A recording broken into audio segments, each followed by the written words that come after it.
we've been talking about. August, not only back to school month, it's also National Immunization Awareness Month, which really is a very convenient time to make sure parents out there know that their kids are up to date on their vaccines. Here to talk more about this month and how parents can make sure their kids are protected and are healthy is Dr. Dwayne Ross. He's a medical director with Blue Cross and Blue Shield of New Mexico. Dr. Ross, good morning. It's good to see you. Thanks for coming in. Thank you for having me. It's our pleasure. Let's talk about this issue. Immunizations. How important are they for kids? Well, they're very important. Unfortunately, with a lot of prevention measures, it's hard to see the effects of those measures because nothing happens. Sure. We give shots, nothing happens. So it's hard to convince people to keep doing them, but they're very important. But if we don't give those shots, something happens, then you're going to see what basically can become an outbreak. Right. Terrible diseases that we used to see a long time ago that were devastating. Okay, so when you talk about kids and immunizations, what are the big ones that they need to get? Well, most of the vaccines are before the age of 2.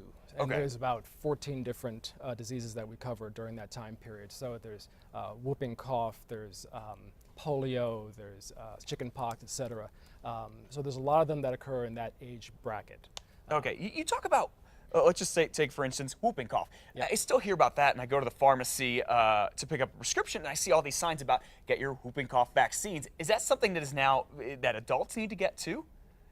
Well, Or is that just for kids, or why is that, why am I seeing more of that, I guess? The vaccine for whooping cough, or pertussis as it's called, is actually part of a combination. And Okay. we do get that throughout. In fact, for adults, if you haven't had the Tdap, which is a variation, the P in there is for pertussis, then Okay. you should get that as well. But kids get it, most of them get it early on. Okay. Let's talk about this issue. You hear it sometimes in different people in Hollywood. I'm not going to name names. Say no, vaccines are bad.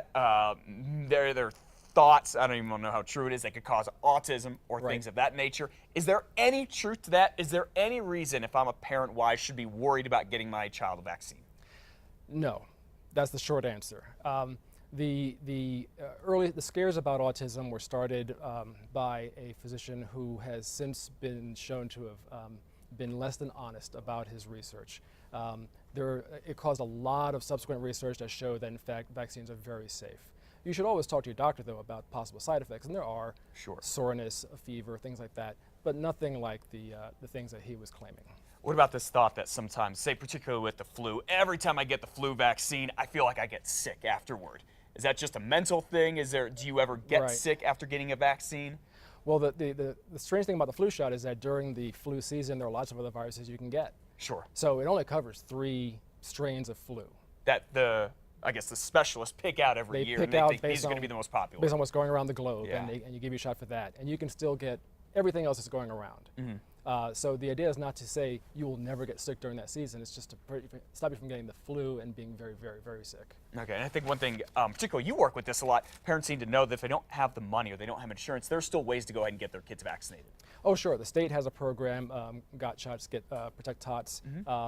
And through Medicaid, there's always good coverage to get shots. You should always go and talk to your doctor about what you need, and if they don't know how to get them, they can contact the state. Okay, Dr. Dwayne Ross with New Mexico Blue Cross Blue Shield. Thank you for all the information about the vaccines. problem. You can find out more about them on our website at CASA.com. Click on the CASA blog.